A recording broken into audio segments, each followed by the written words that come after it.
자, 한번 이야기를 해보죠.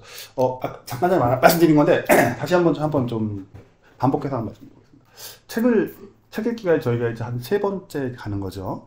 처음엔 이게 될까 했는데 두 번 하고 이러니까 해야 되겠다는 생각이 아주 강력하게 듭니다. 이유는 이걸 하니까 제가 책을 읽고 있더라고요.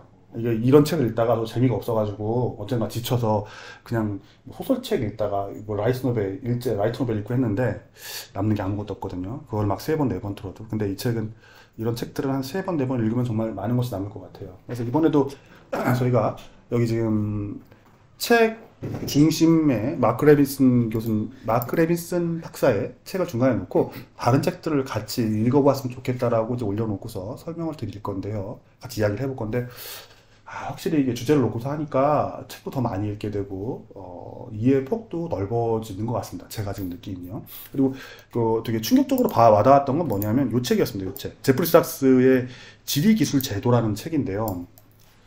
제프 삭스 교수님이 쓰신 책인데 괜찮은 책이에요. 읽어보니까 이렇게 통사적으로 인류 역사 처음부터 시작해갖고 지금까지 쭉 나오는데 읽고 나서 근데 사실 깜짝 놀랐어요. 왜냐면 내용이 없더라고요. 그러니까 아까 말씀드린 건데 이 다른 책들을 쭉 읽고 얘를 보니까 이 내용이 다 여기 들어와 있는 거예요. 잘 정리가 돼갖고 들어와 있더라고요. 정말 잘 정리했네. 교수님이 직접 정리했을까? 대학원생을 시켰을까? 내가 고민은 됐는데 하여튼 되게 잘 돼가지고 나라 번역도 되고 뭐 이렇게 사람들이 읽고서 아무 말 안 하는 거 보니까 읽고서 그냥 아무 생각도 없던 것 같더라고요. 일단 뭐 중요한 건 아니고 어느 분이 그러시더라고요. 책을 한 10권쯤 하나 주셔야 돼요. 10권쯤 읽으면은 어지간한 지식은 다 나와 있다. 90% 정도 시장에 나와 있는 건 다 나와 있고 10% 정도만 책마다 달라질 걸 하셨는데 진짜로 그런 것 같아요. 그러니까 이 책 전체 이 관련됐다는 책들 목록으로 제가 뽑아놓은 것들을 읽어보면 서로 이렇게 막 연관이 돼갖고 엮여 있습니다. 그래갖고 저희가 요 책에 보시면 물류망 얘기가 나오는데 무역하고 그런 거 요 앞에 나와 있는 두 번의 책 로버트 C. 앨런 교수님의 세계 경제사 그리고 무역의 세계사 정도가 여기에 영향을 좀 많이 주고요. 그러니까 예를 들자면은 로버트 C. 앨런 교수님 여기 읽어보시면은 표준 모델이라는 게 나와요. 이제 그 산업화를 하는데 필요한 표준 모델이라는 게 나오고 네 가지 정도의 뭔가 도구들이 필요하대요. 예를 들자면은 당연히 산업화하려면은 교육을 좀 시켜야 되겠죠. 대중교육, 국민들을요. 근데 당연하다고 생각하는데 그런 나라 별로 없어요, 생각보다. 왜냐면 생각해보면 필리핀 같은데 아니면 또 인도네시아 같은 데는 그런 거 잘 안 시켜요. 한쪽에서는 그렇게 얘기를 하더라고요. 브라질도 그렇고요. 이거 많이 가르치면은 데모해가지고 독재하기 어렵다고. 저희도 그렇게 생각을 했었거든요, 그 전에. 그래갖고 데모를 많이 할 것이다, 많이 배우면은. 그래서 박정희가 저렇게 어려웠고 전두환 때 데모하고 그런 거 아닐까라고 생각했는데 이 책을 읽고 나서 알았어요. 그게 아니었구나. 걔도 다 하고 싶었는데 하다가 망해서 못한 거구나, 중간에. 알게 됐는데 일단은 뭐라면 교육을 시켜야 되고 두 번째는 국내 시장을 통합을 해야 된대요. 근데 이것도 잘 이해가 안 갔었거든요, 처음에. 국내 시장 통합?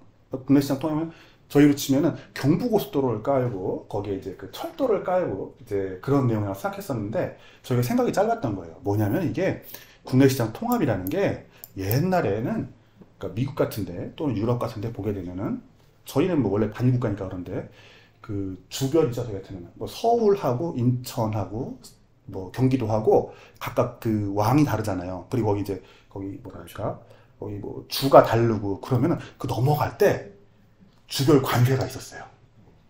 시장을 나눠놓는 거죠. 그래갖고 그 미국 같으면은 지금도 이제 주가 거의 그 하나 국가잖아요. 도시국가. 그쵸.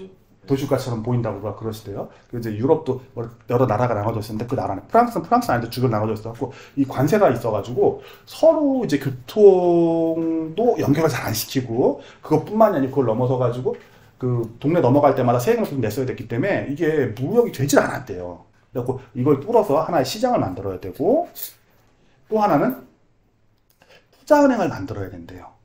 투자은행을 왜 만드냐면 이제 공장을 지어야 되지 않습니까? 저희로 치면은 뭐 이렇게 뭐 포스코 같은 거 짓는다 이렇게 되면은 여기 돈이 많이 들어가는데 개인이나 부자가 이걸 건설을 못해요.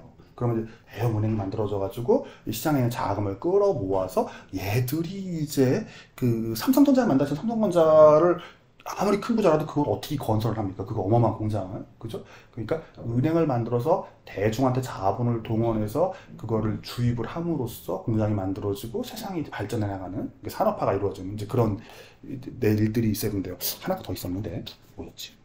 4개인데 이거 기억이 안 나네요. 하나가 역시 아까 적어놨는데 잠시만요. 여기 밑에 적어놨네요. 여기다가 뭐라고 적어놨냐면요. 철도, 국내시장, 그러니까 우리나라 좀 그 교통이죠. 사회기반시설이고요. 관세가 필요해요. 관세라고 써놨는데 관세라기보다는 이게 산업정책이라고 표현이 되거든요. 그러니까 옛날에 한참 난리였었죠. 뭐냐면 이제 우파 좌파 해가지고 관세를 해가지고 국내를 보호하면 안 돼. 시장을 열어갖고 서로 이제 경쟁을 하면서 살아야지 그랬는데 산업정책이라는 걸 이 책에서 산업정책 부분에 되게 크게 논의를 하는데요. 예를 들자면 그런 거죠. 우리나라가 조선업이 되게 크지 않습니까? 조선업 얘기하고 되게 좀 이따 얘기할 건데 이 책에서 뭐라고 하냐면 조선업에 대해서 우리가 무한에 가까운 이제 어마어마한 보조금을 줬다는 거죠. 보조금을 줘가지고 유럽하고 일본 조선소가 막 그 건조량이 막 줄고 반토막 나고 아무도 안 짓는데 우리 8배씩 막 이렇게 배를 더 많이 찍어내기 시작을 했대요. 이유는 우리가 보이게 안 보이게 여러 가지 방법을 동원해갖고 계속해서 보조금을 줬다는 거죠. 직접 주지 못하면은 뭐 이렇게 포항시절 보조금을 줘갖고 싼 첩을 갖다 공급을 해서 더 싸게 만들게. 그래갖고 끊임없이 이제 보조금으로 기업을 키운 거죠. 반대로 하면 이제 그런 거 같아요. 삼성전자 공장을 지었다. 그럼 그냥 짓는 걸로 끝나냐? 아니죠. 어떤 식으로든 보조금을 줘가지고 이제 밀어내기를 하는 거죠. 삼성전자에서 만드는 텔레비전이 안 팔려. 그러면 이건 뭐 수출 몇 개 하면 거기다가 뭐 특혜 관세를 준다던가 아니면 이제 뭐 이렇게 뒤로 이제 수출하면 수출 보조금 주기도 하고 뭐 세금 환급대 주고 지금 보면 중국 애들이 하는 그 모든 것은 사실 우리가 했던 거예요. 이게 산업정책이거든요.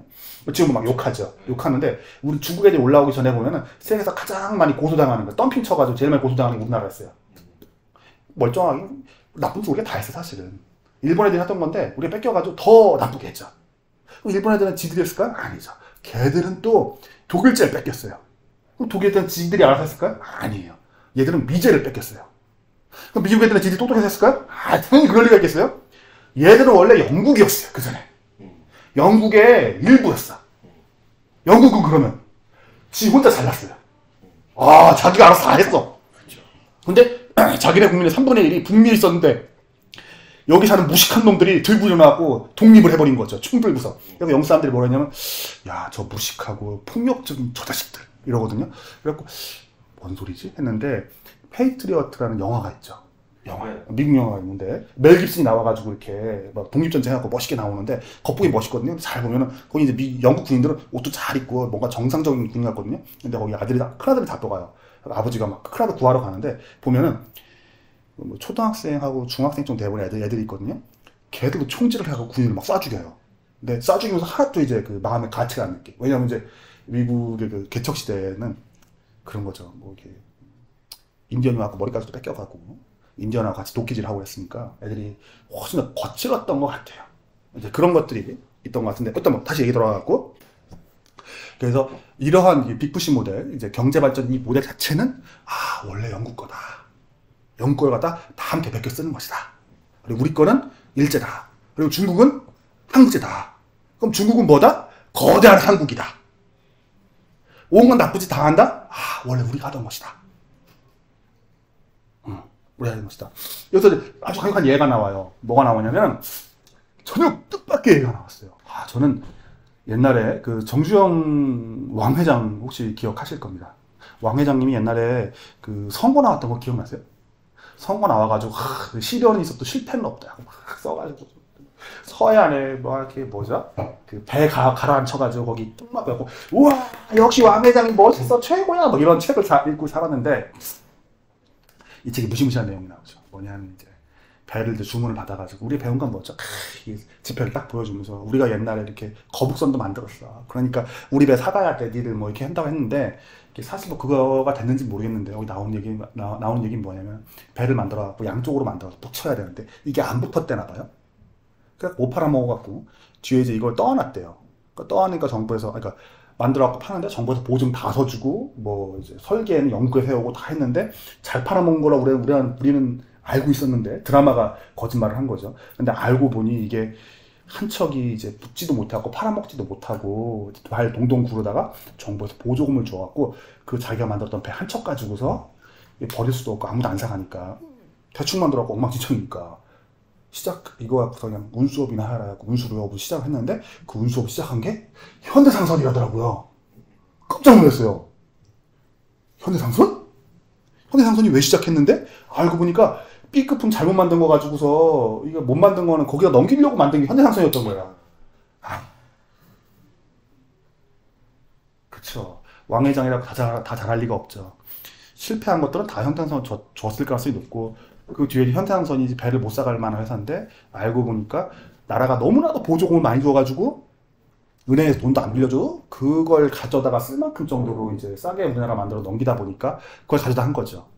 그래서 문득 생각나는 건 뭐냐면은 얼마 전이죠. 좀 시간이 됐네요. 그 중국에서 LNG선을 만들었거든요. LNG선을 만들었는데 호주 앞바다에 멈춰버린 거예요.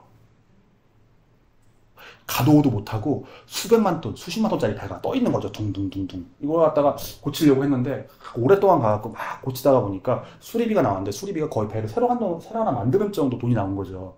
그래갖고 차라리 네가 그냥 뜯어다가 버려라 그래갖고 그 배 어떻게 했나 모르겠습니다. 호주 앞바다에 떠 있었는데 지금은. 그러니까 우리 이제 뭐라고 하냐 우리가 중국 보고 참 못 만든다고 손가락질했거든요. 근데 알고 보면 우리 똑같았어요. 더한 놈이죠 우리는.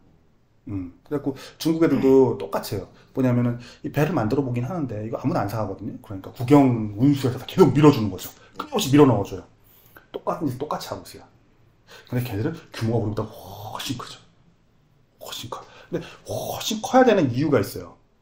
이 책에서 나오는데 훨씬 커야 되는 이유는 이게 학습곡선이라는 게 있더라고요. 학습곡선. 학습곡선이 뭐냐면은 그 미국에서 전투기를 만들잖아요. 그 2차 세계대전 때 만드는데 이 가격이 처음에 한 100만 원에 만들어다 치면은 시간이 점점 떨어져요. 똑같은 게. 그래갖고 결국엔 20만 원까지 떨어지는데 여기까지 이제 시간이 지나면 근데 똑같은 공사에서 계속 만들다 보면은 이게 생산자들이 학습이 돼갖고 생산 효율이 높아진다는 겁니다. 그래서 100만 원짜리 20년이 되는데 이게 수량, 그러니까 만드는 수량이 많아질수록 이 가격이 떨어져요. 그러니까 생산자들이 이제 그 경험이 쌓이는 거죠. 반도체로 치면 반도체를 갖다 한 개 만들면은 어마어마하게 비싸요. 말도 안 되게. 근데 이걸 한 1억 개쯤 만들면은 많이 싸지겠죠. 한 10억 개쯤 찍으면은 그때부터 얘기가 달라지는 거죠. 그래갖고 공장을 지을 때 어떻게 져야 된다? 크게 져야 돼 일단. 만약에 누가 이제 2만 개를 반도체 찍는 공장을 만들었다. 아니, 정확히 말이죠. 자동차를 3만 개를 찍는 공장을 만들었다. 그러면은 경쟁자는 1000개, 100개 만드는 자동차 공장으로 이 경쟁이 안 된대요. 그래서 무조건 3만 개보다 더 큰 공장을 줘. 한 10만 개? 그 다음에 뭐 30만 개? 100만 개를 찍는 공장을 지어야 된대요. 이게 이 책에서 나오는 내용인데, 뭐냐면 이제 그 생산 단가 떨어뜨리는 거죠. 근데 이 얘기 왜 하는데 하면은 이런 얘기가 나오는 겁니다. 일본 회사들이 미국 회사들하고 경쟁을 한단 말입니다. 이 책에 나와서 경쟁하는 게 나와요. 자동차를 만들어갖고 1970년, 60년대에 자기네가 섬유 만들어 팔고 인형 만들어 팔고 가을 만들어 팔고 했는데 미국 애들이 난리치는 거죠. 이 자식들아 니들이 다 팔아 우리 다 죽게 생겼어 막 이런 난리를 치는 거예요. 그 유명한 버크셔 해서웨이 기억나시죠? 버크셔 해서웨이가 원래 뭐 하는 회사죠? 옷감 만드는 회사인데 이게 죽어나가는 거예요. 죽어나가는 이유는 일제가 막 밀고 들어오는 거죠. 그러니까 일본이 욕을 직설하게 먹고 미국 대통령이 그랬대요. 알아서 줄여라. 그러니까 어떻게 합니까?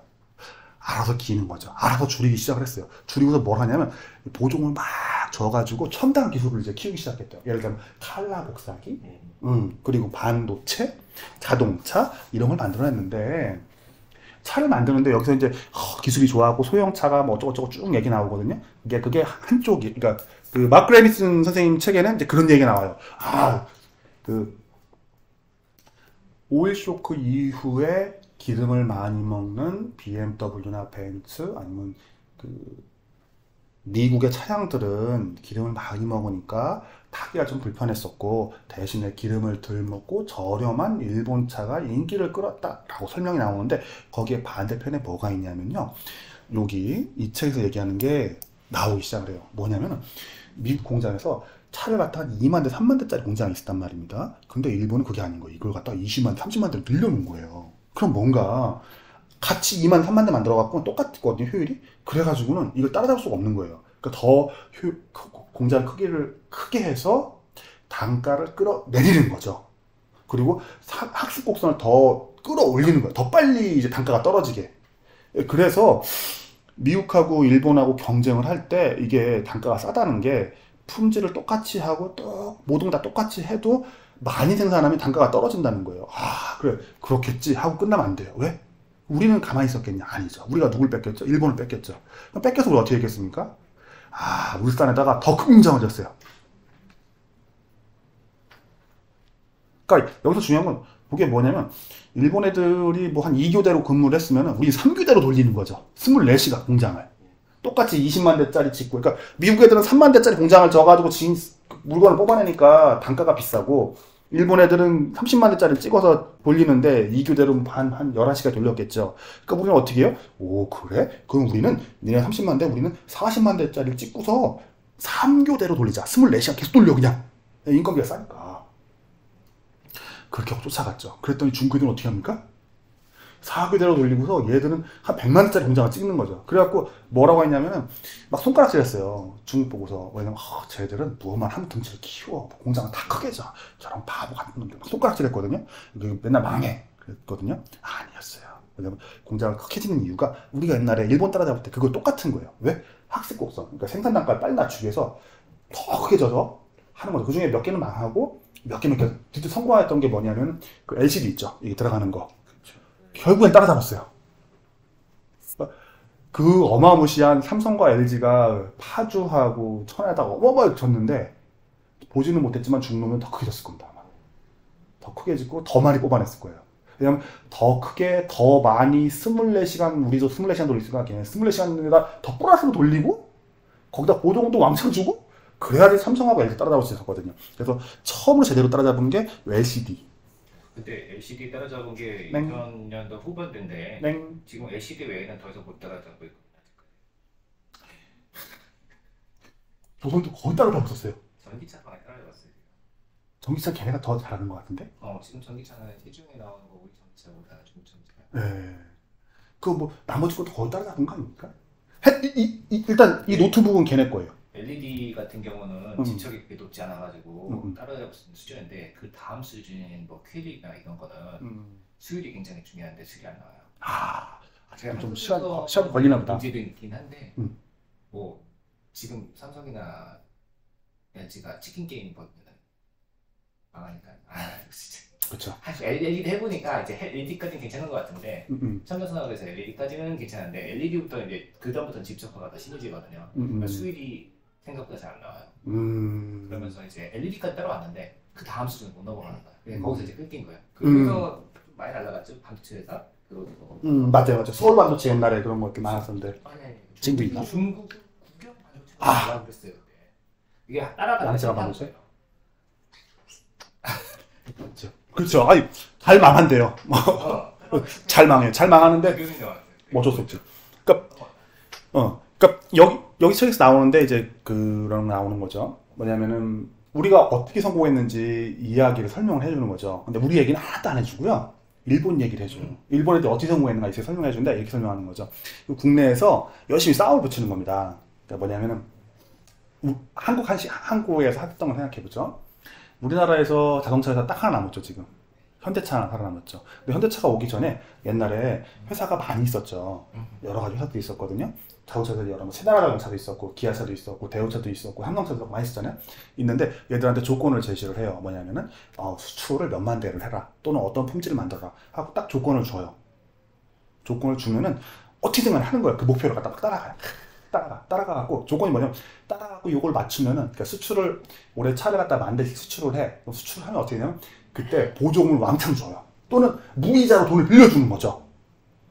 그래서 못 맞추면 어떻게 하냐면요. 못 맞춘 애는 보조금을 안 줘요. 그럼 어떻게 돼요? 걔는 자연스럽게 도태되고 없어지는 거예요. 그 다음에 맞춰갖고 살아남은 애들 있죠. 원래 10개가 시작했으면 8개가 맞췄다. 8개가 살아남고 얘들은 죽고 여기다 보조금 줘갖고 또 막 키워요. 그런 다음에 조건을 갖다가 뭐 10,000대였으면 이걸 20,000대로 또 올려요. 그럼 또 막 살아남으려고 막 바둥바둥 하거든요. 그럼 그 중에 또 한 3개 또 죽어요. 5개 남죠? 그럼 여기 또 보조금을 또 왕창 줘요. 그래서 또 싸움 붙여가지고 뭐 3개, 2개, 1개에서 마지막 남은 게 현대차라고 하더라고요. 근데 이거를 우리가 한 게 아니에요. 일본이 그렇게 했대. 그리고 그걸 우리가 뺏겨온 거예요. 삼성하고 LG는 우리 당연하다고 생각하거든요. 근데 우리나라 텔레비전 처음에 누가 만든 줄 아세요? 응? 아니, 대한전선이라는 회사가 있었어요.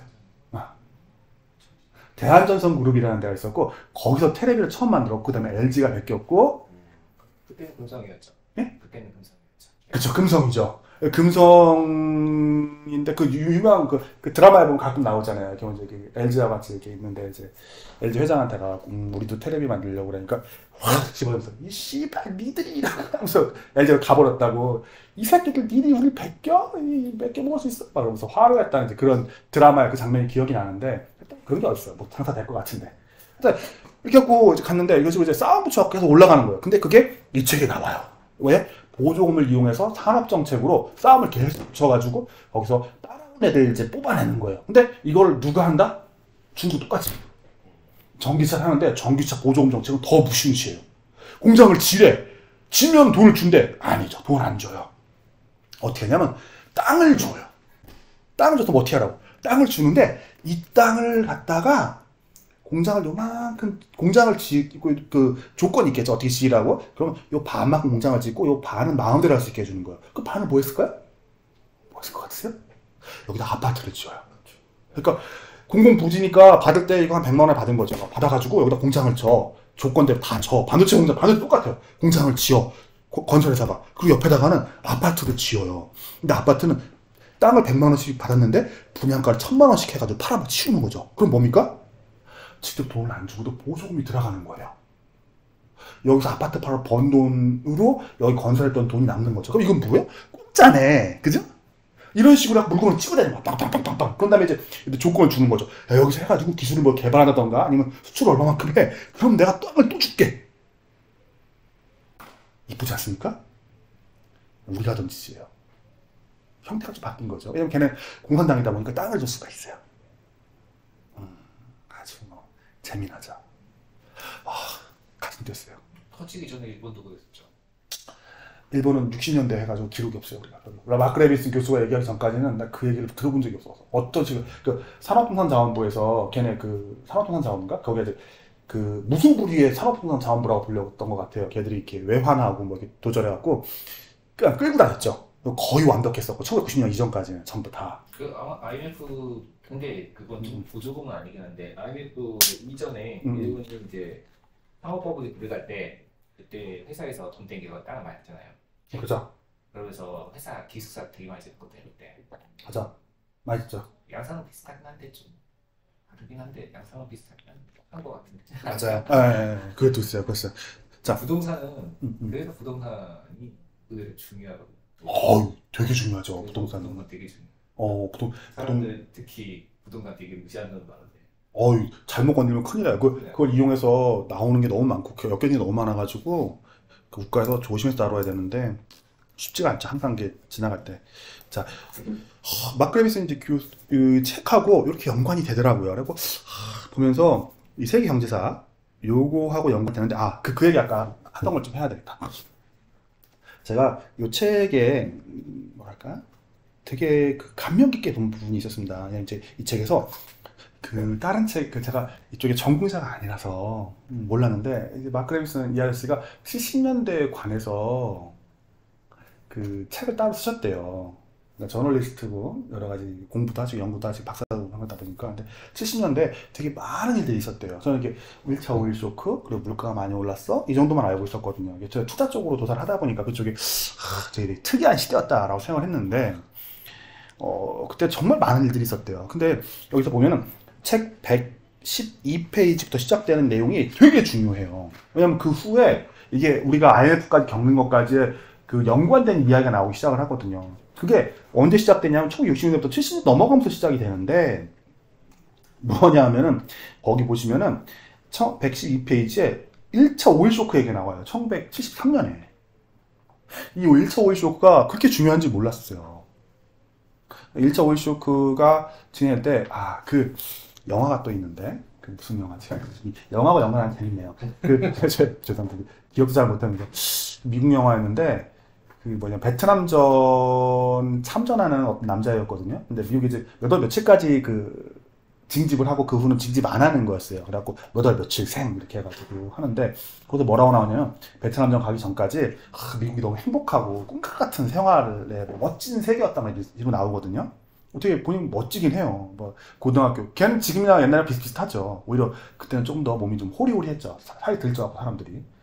또 사회는 미국이 시시는 데는 미국이 또 변성기였기 때문에 지금이나 미국이나 60, 60년대부터 70년대 초반까지 1차 오일 쇼크가 전까지. 근데 미국이 진짜 신기해요. 지금 사진하고 70년대 사진하고 비교해 보시면 진짜 잘 없어요. 진짜 핸드폰만 스마트폰이 있다는 거 빼놓고 거의 똑같아요. 아니 60년대도 40년대도 비슷해. 티파니에서 아침을. 지금하고 똑같아요. 단지 배우들이 다 말랐어. 더 이뻐. 좀 살짝 지금 지금 보면은 야. 어제도 그 위대한 쇼맨 그 보면서 감명 깊게 봤거든요. 다들 이제 뮤직비디오 보면서 막 감명 받고 눈물이 나더라고요. 야, 진짜 잘한다. 근데 그 당시는 아니죠. 흉한 모습을 다 감췄겠지. 지금은 흉한 거 다 튀어나오고 자유가 있으니까. 일단 뭐 그 얘기는 중요하지 않아요. 다시 가고. 1차 오일 쇼크가 이게 되게 중요한데, 왜냐면 1차 오일 쇼크 전에는 유럽이 되게 살만했대요. 에너지 값도 적고, 에너지 값 때문이라고 하는데 그건 아닌 것 같고, 다른 이유도 많이 있을 것 같아요. 그 전에 유럽 세계, 그러니까 서구권의 황금기였대요. 그러니까 2차 세계대전 이후에 1차 오일 쇼크까지 그 구간 동안에 여러 가지 일들이 있긴 있었는데, 뭐 베트남전도 시작되고 한국전쟁도 있고, 근데 한국전쟁이 딱 시작되고 나서부터 1차 오일 쇼크 전까지 대황금기였어요. 요거 이야기 들어보신 적 있으신가요? 별로 없으시죠? 사실은 한국전쟁이 되게 중요한 시기였어요. 왜냐면 한국전쟁 전에 사람들이 되게 살기 어려웠대요. 왜 어려웠을까요? 한국전쟁 직전에 뭐가 있었냐면 전쟁 직후에 전쟁이 끝나고 나면은 긴축이 시작이 돼요. 금융 긴축이. 근데 요거 이제 그 뒤에 보시면은 이 레이 달리오 책을 꼭 읽으셔야 돼요. 이게 레이 달리오 이거를 꼭 읽으셔야 돼요. 얘하고 얘를 꼭 읽으셔야 되는데 이 5번은 현실 세상에 이제 적용하는 내용인데 레이 달리오 책이 뭐라냐면 정부에서 긴축을 하기 시작을 하면은 사람 살기가 되게 어려워져요. 그러니까 돈이 안 나오고 소비가 줄어들고 막 이래가지고 되게 살기가 어렵대요. 근데 2차 세계대전이 끝나고 나서 이제 되게 예산이 컸었겠죠. 그리고 이제 사람들 전부 다 군대에 끌려갔었고 정부에서 막 이것저것 무기도 만들고 뭐하고 돈 막 썼었는데 끝나고 나서 군대 다 돌아와서 사람들이 이제 집으로 다 돌아간 다음에 복구를 하면서 호황이 왔다가 근데 호황 영향이 되게 힘들었대요. 근데 한국전쟁이 왜 중요하냐? 한국전쟁 이전에는 갖고 있던 비행기를 갖다가 부시고 배도 이제 뭐 침몰시키던가 아니면 이제 뜯어가지고 쇠로 팔아먹고 막 하면서 전부 다 해체를 하고 있었는데 군사 복합체들도 막 해체하고 있었는데 한국전쟁이 딱 터지면서 미국이 그 당시에 전 세계 GDP 50%였거든요. 터지면서 미국이 생각이 딱 바뀌었대요. 이야 씨, 저 쏘놈들하고 싸워야 되겠네. 곧 싸울 것 같다. 핵무기만 갖고 되는 판이 아니구나 이제. 그 전까지는 핵무기 만능주의였고 더 이상 이제 무기를 안 만들고 뭔가 준비할 필요가 없어 그랬는데 한국전이 딱 터지고 나서부터 샥 바뀌어서 거기서부터 재무장이 시작된답니다. 근데 재무장에서 뭐 어쩌란 말이냐 이렇게 말씀하시는데 재무장은 어떻게 했냐면요. 당시 피아트가 독도나기 직전이었대요. 그 이탈리아 피아트라고 자동차에서 있지 않습니까? 네. 근데 얘가 살아나요. 왜냐면은 얘가 공군 비행장에 들어가는 그 설비 만들고 이런 거 하면서 뚝딱 살아났대요. 그리고 독일에 있는 자동차 회사들도 다 마음에 생겼었는데 또 건설담 이런 것들도요. 갑자기 뭐 그 서유럽에 공군 비행장 그리고 항만 시설, 군부대, 전쟁 준비, 냉전이니까 요새 짓고 벙커 짓고 이러면서 막 어마어마하게 설비가 막 들어가면서 경제 부흥이 있다는 겁니다. 당연히 일본도 마찬가지죠. 왜? 일본은 동아시아의 요새였으니까 미국에. 그런 식으로 해갖고 우리나라가 전쟁을 해갖고 일본 애들이 돈을 벌어갖고 저저한테 아니에요. 미국이 재무장을 하면서 미국 내부에는 항공모함이 왕창 만들어지고 비행기 만들어지고 또 이제 다시 군사비가 막 예산에 막 한 4, 5%, 7% 막 GDP 올라가면서 이 전 세계가 전 세계에 미국 돈이 막 뿜어져 나오는 거예요. 그때부터.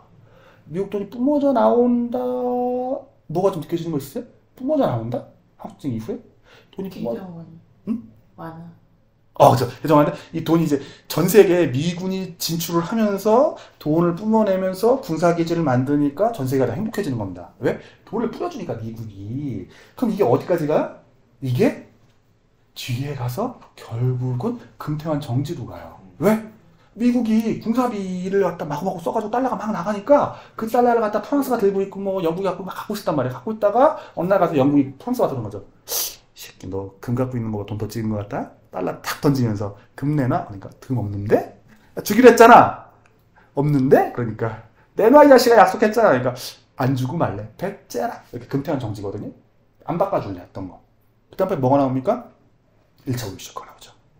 뭐 여기까지 좋아요. 뭐 그래서 뭐 그래 뭐 그렇다고 알겠어. 금태한 정지는 뭐 때문에 생겼다고요? 한국전쟁 때문에. 뭔가 이상하죠? 근데 이야기 그거예요. 이거 옛날 얘기 상관없어. 하여튼 뭐 그 돈 풀린 것 때문에 유럽 애들 먹고 살만해서 다들. 전 세계가 다 먹고 살만해서 그냥 대로. 아니 전 세계가 아니라 유럽이 먹고 살아요. 유럽이. 서구권에 황금기가 나타나요. 돈이 많아졌으니까. 그러니까 돈이 풀린 거 진짜 좋은 거예요. 근데 1차 오일 쇼크가 뭔데? 1차 오일 쇼크 다 어렵고 다 힘들었다. 아니에요. 그렇지 않아요. 1차 오일 쇼크가 딱 터지고 나서 어떤 일이 벌어졌냐면은 기름값이 확 올라갔잖아요. 책에 나오는 게 무슨 얘기냐면 기름값이 확 올라가니까 그 기름값이 올라가면 다 죽나요? 아니죠. 돈이 뭔가 쭉 빨려들어서 어디로 들어가요? 사우디아라비아 뭐 중동으로 쫙 빨려들어가죠. 그럼 우리 어떻게 합니까? 니네 집 쪄줄게 하고 뛰어갔다고 그러잖아요. 맞아. 우리 집 쪄줄게 하고 뛰어갔죠. 근데 그 돈이 우리 집 걔네 집 짓는 것만으로 끝날 돈이 아니에요. 돈이 너무나 많이 들어가가지고 너무 막 빨려 들어가니까 그 돈 다 어디로 갔는가? 사우디아라비아가 사실 별게 없거든요. 별게 없어. 별게 없다는 얘기가 뭐냐면 사람들이 뭐 특별하게 공업도 없고 지금도 없는데 그때는 더 없었죠. 더 없으니까 돈도 돌릴 수 없고 그 뭐 은행에 넣어둬야 되는데 은행이 이렇게 넣어둬서 돈을 준다는 건 사실 이건 어디 빌려줘야 되는데 빌려줄 데가 없는 겁니다. 뭐 어디로 갔느냐 그 돈이 결국 그 당시에 영국으로 갔어요. 영국. 영국으로 왜 가죠? 응? 그러니까 금융인데 영국으로 그 5일달러라고 하죠. 그 당시에 서울값이 올라가지고 나왔던 돈이 영국으로 쭉 들어가요. 미국으로 안 가고. 왜냐면 미국을 못 믿었대요. 근데 이게 5일달러가 우리가 생각하기엔 사우디아라비아 돈만 생각하는데 세계 지금 그 석유 생산국 중에 제일 많이 수출하는 데가 사우디아라비아하고 또 누가 있죠? 미국. 아니죠. 러시아가 있어요. 러시아. 그때도 러시아였어요. 그러니까 70년대도 러시아였어. 그 전부터 러시아였거든요. 그러니까 미국에서 이제 스탠다드 오일이 이렇게 막 스탠다드 오일 생겨갖고 석유 막 뿜어내다가 막 그러잖아요. 근데 유럽은 어떻게 됩니까? 유럽 바쿠 유전이라고. 바쿠 하면 뭐가 나오죠? 스탈린이 나와요. 거기에 또. 스탈린이 왜 그렇게 뭐 했을까요? 바쿠에 유전지대가 많았고 노조들이 있었고 막 지랄했다가 거기서 배운 거거든요. 하여튼 바쿠 유전이 있어갖고 그쪽에서 노벨상 나오는 그 노벨 가문이가 거기 또 막 석유 개발해갖고 석유가 나오거든요. 근데 지금도 거기 석유가 많이 나와요. 아제르바이잔 뭐 이렇게 해가지고 그 석유를 수출해갖고 받은 돈으로 공산주의가 돌아가고 있었어요. 여기 뭔가 이상하죠? 공산주의가 석유하고 무슨 상관이야? 그때도 석유를 많이 팔아먹었고 지금도 많이 팔아먹어요. 그 석유를 판 돈이 어마어마하게 러시아로 돌아가고 있었거든요. 근데 받으면 석유 팔아서 반돈 갖고 들어가나요? 아니죠. 그걸 주고서 걔네가 부족했던 식량, 소비재 같은 걸 사야 돼요. 신발하고 양말하고 이걸 못 만든단 말이에요. 러시아가 제대로. 그러니까 또 식량도 부족하고 가끔. 러시아가 되게 지금은 식량을 많이 생산하는데 그건 잘 개발을 좀 요즘 요 근래 해서 그런 거고 그죠 식량산이 부족했을 때가 많았었어요. 그럼 그걸 갖다 돈 주고 사올 때 가장 금융이 발전했던 데는 사실은 미국이겠죠. 전쟁에 승리했으니까. 그런데 미국에는 너무 큰일 날 것 같은 거죠. 왜냐면 냉전 중이니까. 돈 돌려야 되는데 돌릴 때가 마땅치가 않은 거예요. 믿을 놈이 없어. 그러니까 어떻게 하죠? 양아치가 나오죠. 세상 모든 문제가 터지면은 보통 영국을 딱 집어넣으면 어떻게 돼요? 반은 맞아요. 뭔가 이상해. 거기다 일단 영국을 던져. 그럼 반은 맞아. 왜? 어디 뭐 때로 굶어 죽었대. 그럼 독일이 아니야. 영국 집어넣어봐. 그럼 절반은 맞아요. 뭐 이상해. 뭐 이상한 거 만들었대. 뭐 괴랄한 것을 보면 다 영국이에요. 시작은. 이상해. 걔들이 그러니까 말했지만 아까 산업혁명도 걔가 시작을 했잖아요. 남들 안 하는 거 지들이 한단 말이에요. 괴랄해. 이상해. 이상하네. 그래서 영국으로 돈이 들어가요. 영국 돈이 들어가면 어떻게 된다고? 이 영국 놈들이 원래부터 이게 부자였죠. 산업혁명 혼자 했고 산업혁명 하고 이렇게 하다 보면 맨 마지막에 뭘로 갑니까? 금융으로 가죠. 돈 돌리는 거에 이게 또 일가견이 있어요. 그 돈을 갖고 여기 빌려주는 거야. 그래갖고 돈 받아내는 거죠. 옛날에 혹시 기억나세요? 와갖고 막 그 조차지 만들죠. 이렇게 식민지 보면은 조차지라 그래갖고 그 상해 여행 가고 싶어. 상해 보면은 조차지래 조차지. 외국인들도 와갖고 살고. 그래갖고 막 대포 빵빵 쏘고 문 열어 막 그러거든요. 왜 빵빵 쏘고 문 열라고 하고 승질냈을까요? 걔들이 미친놈이어서? 아니에요. 돈을 빌려줬는데 보통 돈을 안 갚아. 왜 안 갚죠? 지금 똑같아요. 우리도 돈 빌려간 놈 뭡니까? 원래 돈이 없으니까 돈 빌려가겠죠. 돈이 없는 놈만 돈을 빌려주면 걔가 잘 사나요? 아니죠. 거의 10번 중에 절반 이상은 걔가 돈을 못 갚아요. 돈을 못 갚으면 돈 갚으라면 돈 갚아요? 아니 배째 이 자식아, 우리 나라야. 그러면 어떻게 돼요? 대포를 쏘면서 도시를 갖다 점령을 하는 거죠. 그리고 나서 세관을 내가 이거 내놔 자식아, 세관 권한을. 그럼 내가 이 세관에서 돈 받아가지고 수출입해가지고 그 세관 돈을 갖고 네가 빌려간 돈 내가 뽑아내겠다. 이런 식으로 돌아갔거든요. 그래서 제가 한포 외교라는 게 그렇게 나왔었어요. 저도 이 얘기 듣고 되게 웃었어요. 아, 유럽 애들도 했을 때 그게 무조건 나쁜 놈이 아니고 이유가 있었구나. 돈을 안 갚으니까 가는구나. 그러니까 국제사회에는 그게 없잖아요. 경찰도 없고. 힘의 관계 아닙니까? 그러다 보니까 돈을 빌렸어요. 그게 뭐예요? 1차 세계화 때. 그러니까 1차 세계대전 이전엔 돈을 잘 빌렸어요. 그런 대로. 왜? 아, 못 갚으면 어떻게 돼? 대포를 쏘면서 들어가서 땅을 뺏어요. 끝에 가면 어떻게 나라가 넘어가요. 돈을 못 갚으면은. 우리 뭐가 있죠? 우리나라도 이렇게 돈 빌려다가 일본한테 자꾸 빌려다가 못 갚았죠. 뭐 국채 보상 뭐 이런 거 배웠었잖아요. 어렸을 때. 혹시 기억나세요? 못 갚아요. 빚쟁이는 빚을 한번 지기 시작하면 빚이 못 갚아요. 원래 나라도 똑같아. 뭐 특별하게 잘할 것 같죠. 특별하게 대한민국만 갚았대요. 이 책을 보니까 70년대 돈 빌려서. 자, 다시 먼저 봅시다. 1차 세계대 때 그렇게 돈 빌려주고 막 했다고 나라 뺏고 했거든요. 근데 2차 세계대 때 나라가 막 독립을 해갖고 나왔어요. 근데 돈을 빌려줘요? 안 빌려줘요. 가난한 애들한테. 왜 안 빌려주죠? 어차피 못 갚을 거니까. 돈도 없고. 돈이 없어? 왜 돈이 없어? 돈을 일단 빌려주려면 일단 돈을 누군가한테서 받아내야 돼요. 억지로 뽑아내야 돼요. 뭔가 이상하죠? 저축을 하면 그 저축을 빌려주면 되는 거 아니야? 아니에요. 억지로 일단 이거 잉여라고 하죠. 잉여를 뽑아내야 돼. 잉여는 잉여가 있을 리가 없잖아요. 다 써먹고 나니까. 쥐어짜야 되는데 쥐어짤 일이 별로 없었는데 1차 오일 쇼크 때 이놈의 석유 가격으로 부자를 쥐어짠 거죠. 선진국들을. 그래갖고 거기서 나왔던 돈이 영국으로 갔어요. 영국으로 가갖고 어떤 일이 벌어져요? 그 다음번에 이게 대출로 나가기 시작하는 거예요. 야, 그럴싸하다. 그래서 뭐 어쩌라고 임마. 그러면은 그걸 갖다가 선진국에 대출해줬냐? 아니, 선진국보다 영국 놈들 어떤 놈들인데 이자 잘 주는 데로 갔죠. 이자 어디에 잘 줄까요? 당연히 돈 없는 애들이 이자를 잘 주죠. 급한 애들이. 그게 누구예요? 그 당시에 유행이 뭐였냐면 그 개도국들의 꿈과 그 필수 아이템이 있었대요. 이게 뭐야? 산업 입국의 필수 아이템. 그 당시에 여기다 산업 입국의 필수 아이템. 저기가 있습니다. 그 본격 한중일 세계사라는 게 있거든요. 그 누구지? 본격 한중일 세계사라는 책이 있는데 그 책 정말 좋습니다. 그분이 책을 정말 재밌게 쓰세요. 한번 읽어보세요. 그 사람이 썼던 말이 기억나는데. 하여튼 그 다음에 입덕 뭐 이렇게 해가지고 그 돈이 막 들어왔고 개도국들이 그 전에 돈을 아예 안 빌려줬는데, 그러니까 뭐 영국은행이나 미국은행이나 이런 은행들이 독일은행들이 돈을 다 안 빌려줬어요. 1차 세계대전 이전에는 돈 잘 빌려줬대요. 그 뭐 독일 아시아은행 이런 게 있어가지고. 그러니까 지금 보면 홍콩 상하이뱅크 기억나시죠? 홍콩 상하이뱅크 지금도 있잖아요. 홍콩 상하이뱅크 맞죠? 걔들이 있어갖고 돈 막 빌려주고 했었는데 그 후에 1차 세계대전이 안 빌려주다가 개도국들이 돈을 빌려주기 시작하니까 뭘 하냐면 첫 번째는 고속도로를 놓고 싶어요. 고속도로. 왜? 자기네들이 표준 모델을 알고 있거든요. 다들 표준 모델을 맞춰갖고 하고 싶어갖고 고속도로 놓고, 또 하나는 댐을 짓고 싶어요. 국내에. 왜죠? 그걸 댐을 해야 강변을 갖다 개발할 수가 있거든요. 저희도 서울 땅 사실 알고 보면은 강남 개발은 뭡니까? 소양댐 만들어져 나서 팔당댐 만들어져서 가능한 거거든요. 이걸 지어야 강변에 도시 옆에 그 뭐랄까 물 막 차던 동네를 갖다가 지금 막아가지고 땅을 써먹을 수가 있거든요. 그리고 뭐요? 제철소를 만들고 싶어요. 왜? 댐 짓고 고속도로 짓는데 쇠가 들어간단 말이에요. 근데 뭐예요? 우리는 경부고속도로, 그리고 서양강대, 그리고 포스코가 바로 요 세 가지 필수 아이템이에요. 뭐요? 산업 입국을 들어가기 위한. 그리고 이 당시에 개도국들이 뭐 다 이걸 하고 싶어 했어요. 근데 못했어요. 왜? 돈이 없으니까. 개털이나 무슨 돈이 있어요. 우리는 뭐라고 하냐면 그러죠. 우리가 한일 청구권을 받아가지고 포스코를 지었다. 맞는 이야기예요. 그럼 소양강댐은? 그럼 경부고속도로는? 다 돈이 들어왔죠. 돈이 들어왔는데 그 돈이 어디서 들어왔겠는가? 5달러였어요. 우리만 이렇게 지었는가? 아니다. 딴 놈 다 졌어요. 다 졌어. 다 하나씩 한두 개씩 짓고 다 했어. 다 했는데 70년대부터 80년대까지 지었단 말이야. 짓고 나서 어떻게 돼요? 짓고 나서 돈을 못 갚아요. 그러니까 어떻게 됩니까? 80년대 넘어서기 시작하니까 난리가 나는 겁니다. 왜 80년대가 넘어서고 나서 난리가 났을까요? 이게 너무너무 중요해요. 저한테는. 남자한테 별로 안 중요했는데 너무너무 중요한데, 왜냐면 70년대 되게 좋았어요. 왜냐면 이제 그 전에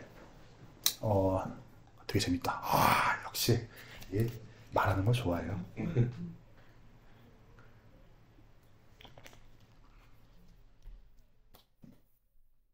1차 세계화 시절을 다시 돌아가 보죠. 1차 세계화하면 1차 세계대전 이전인 거죠. 공업은 어디에 있죠? 공업 있는 나라 세상에 몇 개 없었어요. 일단 그 유럽 쪽에 좀 있겠죠. 그리고 북미 쪽에 조금 있고요. 그리고 일본이 있었어요. 그 외에는 제조업이라는 게 없었어요.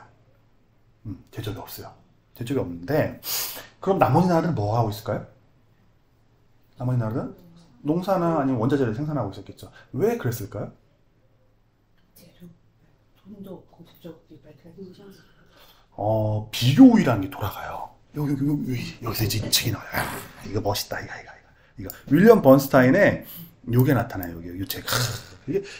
이걸 이야기해서 책의 창문을 부족하더라고요. 그러니까 이게 되게 답답하실 거야. 최중원 박사가 이 책이 얼마나 좋은 책인다는 건 제가 보면서 막 되게 좋은 책인 거 알겠는데, 이게 이해를 하기 위해서 너무나도 많은 소전이 필요한 거야. 그러니까 책을 읽으면 읽을수록 더 많이 보여요. 똑같은 책을 놓고서도 이게 그 내용이네? 막 그래서 이게 뭐랄까? 뭐라고 하죠? 잃어버린 고리? 이야기와 이야기를 이어주는 고리가 좀 많이 있잖아요. 많은 책을 읽을수록 이 고리들이 촘촘하게 이어지니까 얘기 건질성이 더 많죠. 무슨 얘기를 해야 되냐면은, 저희가 할 얘기가 뭐냐면, 비교 우위를 생각해 보셔야 돼요. 비교 우위가 뭐죠? 비교 우위 나오죠. 무역을 하면 서로 비교 우위가 작동이 돼갖고 좋다고 얘기를 해요. 예를 들자면은, 영국에서는 뭐, 옷감을 만들고, 뭐라고 하지? 스페인에서는 뭐 포도주를 만들어갖고 서로 교환을 하면은, 뭐 둘 다 영국에서 해도 더 잘 나겠지만, 서로 이제 최적의, 자기네가 좀 더 우위에 있는 걸 생산을 하면은 서로 교환하면 서로 좋아요. 이렇게 얘기를 하는 게 비교우위인데, 이게 기본이죠. 그래갖고 무역을 하면 좋아. 이렇게 설명을 해요. 근데 실제로 돌아가는 건 약간 얘기가 다르더라고요. 뭐냐면은, 영국에 산업혁명이 일어났지 않습니까? 산업혁명이 일어나서 옷감을 만들기 시작을 했죠. 옷감 만들고, 옷감 만들다 보니까 여기서 이제 엔진도 나오고, 기계공업도 나오고, 철강공업도 나왔단 말입니다. 근데 효율이 좋죠. 효율이 좋다 보니까 이걸 하던 다른 나라들이 있지 않습니까? 다른 나라들은 어떻게 돼요? 비교우위가 떨어져갖고 다 망해버리는 겁니다. 잘 안 왔죠? 다시 얘기해보죠. 삼성전자가 있어요. 삼성전자 반도체를 만드는데 옛날에 다 고만고만 했어요. 뭐 유럽 애들, 독일 애들도 만들고, 대만 애들도 만들고, 미국 애들도 만들고, 뭐 일본 애들도 다 만들었는데, 삼성전자가 어느 날 갑자기 딴 애들이 100만 개 만들고 얘 혼자서, 이건희 회장이 그러는 거죠. 야, 쟤네 100만 개 만들어? 안 되겠다. 얘들아, 우리 500만 개짜리 공장을 짓자. 또 지었어요. 저쪽에도 500만 개 짓죠. 그러니까 이 회장이 어떠죠? 야, 안 되겠다. 5천만 개짜리로 또 올리자. 그럼 어떻게 됩니까? 팡팡 죽어버리죠. 걔들이. 몇 명이 죽겠죠. 쫓아오죠. 쫓아오다가 어떻게 됩니까? 야, 그것도 안 되겠어. 이렇게.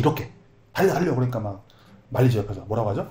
회장님, 이러다가 우리 그룹 망해요. 제발 멈추세요. 막 그랬단 말입니다. 그러니까 뭐라고 해요? 야, 안 되겠어. 1억 5천만 개로 가자. 야, 삼성생명 그 지분 가지고 와. 갔다가 일본에다 막 주고서 일본에 돈 빌려다 땡겨다 그러죠. 1억 5천만 개짜리 지란 말이야. 그러니까 어떻게 됩니까? 지어서 올렸죠. 일본에 들어죠. 야, 망할 거야. 막 손가락 쥐었는데 어찌 운이 좋아서 우리가 망한 게 아니고 쟤들이 전부 다 망해버렸죠. 이게 뭐예요? 이게 비교 우위예요. 그러니까 우리가 숫자가 많아져갖고 아까 숫자 많아졌죠? 많이 좀 크게 쓰다 보니까 우리가 이제 우위를 가져버리면은 저쪽 애들이 다 죽어버려요. 근데 이게 한쪽이 너무 세버리면은 저쪽이 죽는 정도가 아니고 탈산업화가 돼요. 그러니까 뭐냐면은 이 책에서 무슨 얘기가 나오냐면, 영국이 너무 공업이 세지다 보니까, 그 옷감 만드는 거나 다른 것들이 세지다 보니까, 원래 중국하고 인도에도 공업하고 이런 게 있었거든요. 가내수공업은 아니고. 가내수공업도 있고, 공장제 수공업도 있고 막 있었는데, 이것들 다 망해버리는 거예요. 도시가. 그래갖고 도시 인구가 도시에서 빠져가지고 농촌으로 가서 옷감을 만드는 게 아니고 면화를 키워요. 그리고 거기 쓰는 뭐 차를 만들고. 왜? 이게 비교우위가 있다 보니까 비교우위가 돌아가기 시작을 하는 거예요. 그래갖고 뭐라요? 탈산업화가 돼버려요. 전 세계 다른 지역들 전부 다.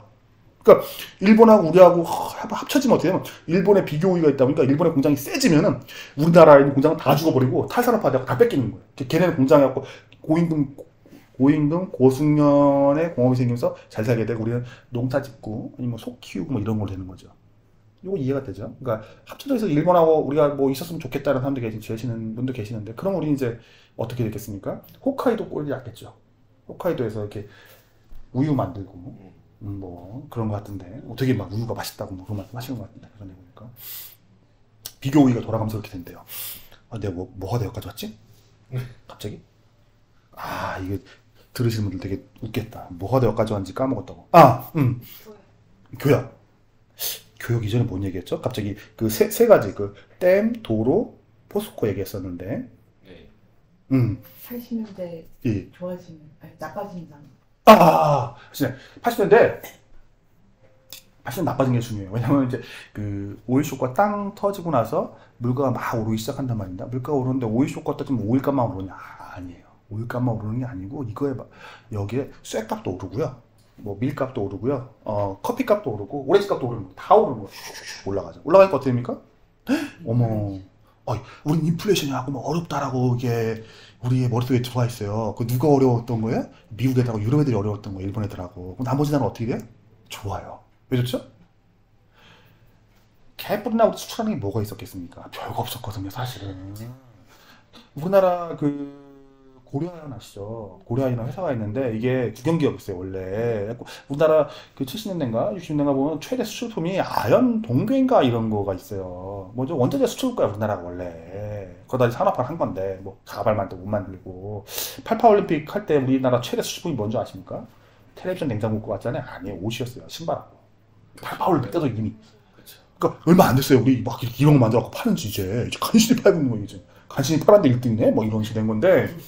하여튼 그 전에 옷감도 만들기 전까지 뭐예요? 뭐 이상하게 여기 뭐라고 나오냐면 해조류예요. 해조류. 해조류? 웬 해조류? 김 팔았었나봐요. 미역하고 일본에 수출했겠지.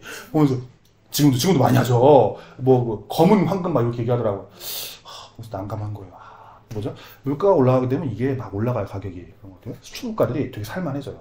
일단 남미 국가들은 뭘 수출해요, 지금도? 원자재를 많이 수출해요. 커피 뭐 이런 것들 막 올라가니까 됩니까? 그러니까 70년대 초반에 이거 터지고 나서부터 80년까지 물가가 쫙 올라간단 말입니다. 그러니까 여기에 맞춰갖고 원자재 값들, 밀값들, 고기값들이 막 올라가는 거예요. 수출하니까 애들 어떻게 해요? 박수 치고 좋아하는 거죠. 이런 씨 좋다 야 물건 막 팔아먹고 좋다고 막 좋아했던 거예요. 근데 1980년에 어떤 일이 벌어져요? 자, 여기 다시 한번 돌아봅시다. 원자재 값이 올라가니까 석유값이 올라가니까 석유로 얘기하죠. 다른 거 다 올랐습니다. 철값도 지금도 똑같아요. 석유값이 올라가면은 같이 식량가격도 같이 올라가요. 그리고 구리가격도 올라가고요. 커피가격도 같이 올라가요. 원자재 고기값도 올라요. 환장하겠어요. 고기 대체 왜 오른 거예요? 석유를 먹으니까. 응? 석유를 먹으니까. 미국 애들이 환장을 해요. 미국 애들은 자기 나라에서 옥수수 나오고 콩도 나오고 옥수수 다 키우는데 소금값도 다시 원세 돌아갔는데 대체 왜 고기값은 2배냐고 난리를 쳐요. 그러니까 한번 올라가면 내려오질 않으니까 잘. 그러니까 이렇게 보면은 뭐 아르헨티나나 브라질 같은 소도 많이 키우고 돼지도 많이 키우고 닭도 많이 수출하거든요. 얘들이 수출하고 떼돈을 벌었어요. 떼돈을 버니까 어떻게 합니까? 기쁜 마음에 5일달러 나온까지 해갖고 돈을 막 빌리는 거야. 빌려갖고 도로도 놓고 댐도 짓고 도시 지어야 되니까. 그리고 제철소도 짓고 막 했어요. 근데 문제가 뭐냐면 1980년에 보이코가 나오죠. 우리 물가만 얘기했는데 보이코가 나와서 금리를 갖다가 미국을 16%까지 밀어올려갖고 이 물가를 땅 때려잡아요. 때려잡으면 어떻게 됩니까? 석유값이 낙하해요. 석유값 낙하하면 어떻게 됩니까? 모든 원재값 다 함께 낙하를 해요. 한쪽에서 그런 말을 해요. 북해유전이 개발이 돼가지고 석유값이 떨어졌다. 그 얘기도 틀렸다고 생각하진 않아요.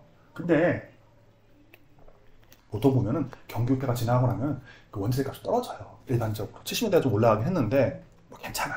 근데 그 여러 가지 이유가 있었다. 그 당시에 돈을 막 빌려 갔단 말이에요, 사람들이. 사우디아라비아가 또 쿠웨이트가 뭐 바레인이 석유 판동 갔다가 넣어놨는데 그거 갖다가 막 러시아죠.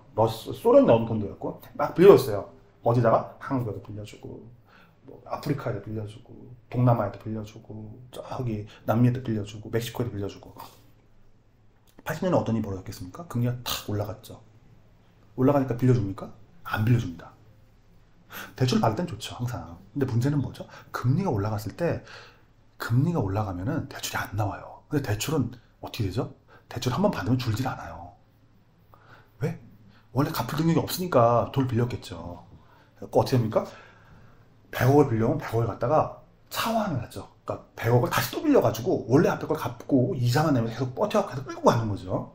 근데 이게 처음에 내가 빌릴 때는 이자가 분명히 100억이라면 와닿지가 않는다. 내가 4억을 빌렸어요. 아파트 사냐고. 그랬더니 이자가 100만 원이었어요. 이거 괜찮지. 내가 견딜 수 있어. 근데 이자가 갑자기 이게 한 달에 400만 원 올라가는 거죠. 100만 원이었는데. 그럼 어떻게 됩니까? 눈이 획 돌아가죠, 나도. 근데 그런 일이 1980년에 벌어진 거예요. 어디에? 개도국에. 일단 빚은 냈어. 근데 금리가 올라갔어. 원금 갚을 때가 왔어. 갚을 돈이 없네? 왜? 갚으려고 했더니 석유를 팔아야 되고 쇠를 팔아야 되고 커피를 팔아야 되는데 이 값들이 전부 다 우수수 떨어져 버린 거예요. 이자는 높아지고. 그때부터 뭐가 시작되냐면 외환위기가 시작이 됩니다. 외환위기의 시작은 외환위기가 왜 그때 시작돼? 여기 마크 레비스 선생님 책에도 여기 나오지만 그 이전에 외환위기가 별로 없었어요. 이유는 안 빌려줬으니까. 아예 안 빌리면은 문제도 없어요. 대신에 호황도 없어요. 호황도 없고 이제 문제도 없죠. 야, 이런 무슨 멍멍이 같은 경우가 있겠냐. 세상이 원래 이래요. 그래서 1980년부터 시작을 해가지고 1990년대까지 계속 위기가 터져요. 위기하고 그거 극복, 또 위기하고 극복. 위기의 원상은 뭐죠? 앞에서 뭔가 경기가 좋아져, 수출이 잘 돼. 그래가지고 막 돈이 들어와요. 한몬이라고 하죠. 이 한몬이 어디서 나왔다고? 시작은요? 사우디아라비아 석유 판 거. 그 돈이 들어가고 돌아다니는 국제머니로. 우리도 IMF 때 우리 어땠을까요? 우리가 아무 죄도 없는데 국제 후기 자금이 들어왔고 그랬나요? 아니에요. 1994년에 우리가 어마어마하게 주가가 올랐어요. 그리고 나서 수출이 잘 되고 좋았던 거죠. 돈이 들어왔고 우리 부채를 막 밀렸던 거야. 그 부채가 빵 하고 터진 게 IMF예요. 우리만 터졌나요? 아니죠. 개도국 전부 다 자살났어요. 이 돈이 어디서 왔다고요? 5일달러에서 시작된 거예요. 5일달러. 그렇죠. 근데 일단 70년대 돈 빌려가지고 우리가 뭘 했죠? 삼성전자 공장도 짓고 그리고 현대자동차 공장도 짓고 더 중요한 그게 아니고 포스코를 지었죠. 그리고 울산에 가면 또 거대한 시설이 하나 들었어요. 뭐죠? 응? 아니죠.